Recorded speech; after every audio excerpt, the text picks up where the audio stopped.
Everybody, this is Patty King with Close to My Heart. I am getting cards ready for National Scrapbook Day, which comes up here May 6th, and we are going to be using some of the paper that is just absolutely gorgeous that Close to My Heart has put out just for National Scrapbook Day. It has some beautiful blush colors and then also some gold colors too here. I'm making a card set that my upline has distributed, which uses the paper from Live Beautifully campaign. And so I wanted to just bump it up one more with a little bit of watercolor. And so I'm going to show you today how to make some easy watercolor flowers to go along with this. I'm using our Flower Market Cricut cartridge. And I've already pre-cut all the flowers, and so there are two different ones I'm going to show you today on how to do.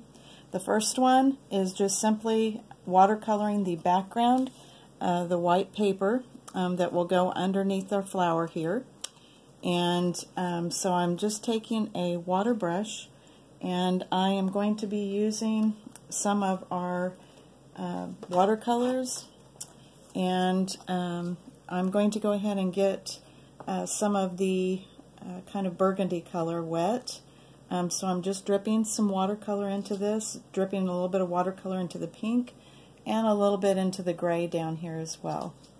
And so what I'm going to do is I'm going to just take my backdrop for this particular flower, and I'm just going to use some of the colors that I just made. And so I'm going to get a little bit of the pink first, and all I'm going to do is just kind of come out from the center and just paint going out from the center. So I get a little bit of the pink and come out and go outward. You can even leave some white in this, and I'm still kind of brushing it out and trying to add a little bit more red in here as well, some dark colors as well. If you want to lighten it up on the paper, and this is not watercolor paper, this is just our white daisy, but as long as you don't use too much watercolor on it, it will still look pretty nice and not too warped. So I'm painting this out towards the edges here, and then as soon as I've done that, I'm going to add just a little bit of our gray as well to this, just to darken it a little bit. And sort of the center I'm keeping a little bit darker, and then the rest of it I'm keeping a little bit lighter. And like I say, you can even have some white on here. After you've done that, which you can see is very, very easy, I'm just going to attach one of our pieces here to the flower.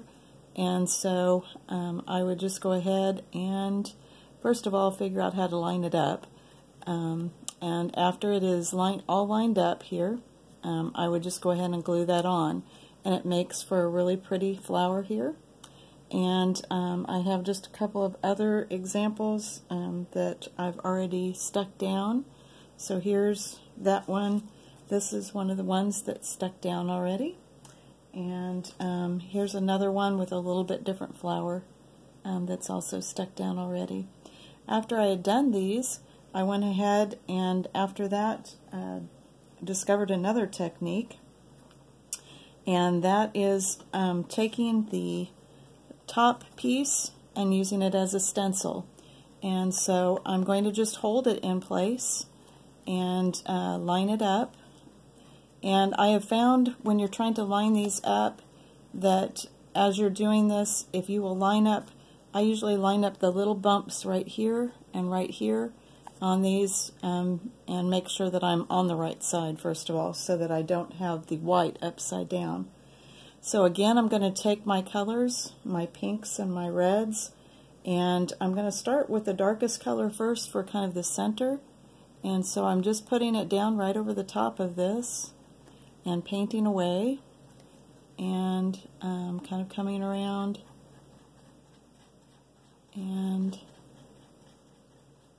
putting the color down, and as I go out a little bit, I'm just getting lighter and lighter. So I'm still kind of using the pink or the burgundy color and still coming around with this. And again, you can kind of squirt a little bit of water. This is just one of our water brushes, so I can squirt a little bit more water in there. Now I'm going to go ahead and add some pinks as I come out here and get just a little bit lighter with this. I'm finding I've got too much paint on it, so I'm going to go ahead and add a little bit more water to my pink over there and keep coming out. And just continue to go around until you kind of get all the way to the edges. I'm going to go ahead and move this a little bit and bring it out to the edges. Squirt out a little bit more water if I need to. Going to add just a little bit more dark color to the center. And so, very easy technique again. When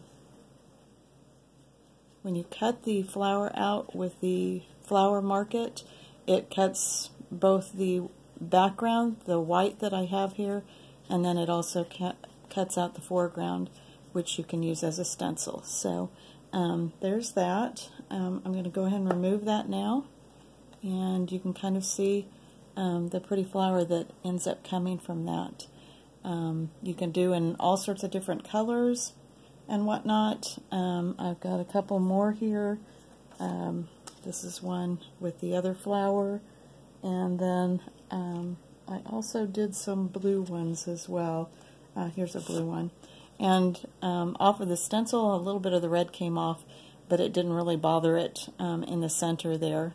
And so you can get a really pretty technique with this. And then one last technique with the same type of thing. I went ahead and used our cranberry ink and our black ink to do this. Just used it as a stencil again, and used one of our little sponges and just sponged it through. And then I did it on green paper with some of our Blossom ink as well.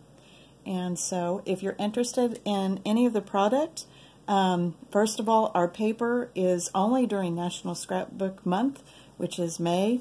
And so some of this paper that you can see in the background here is only available during this month. There's also a pretty rose-colored paper that's included in that as well. But it is only available during May, as well as our stamp that goes with this, with Live Beautifully. And so if you're interested in any of this, I will link it down in the description of this video. And hope that you have a great day and that you are able to scrapbook on National Scrapbook Day. Thanks a lot for watching. Bye-bye.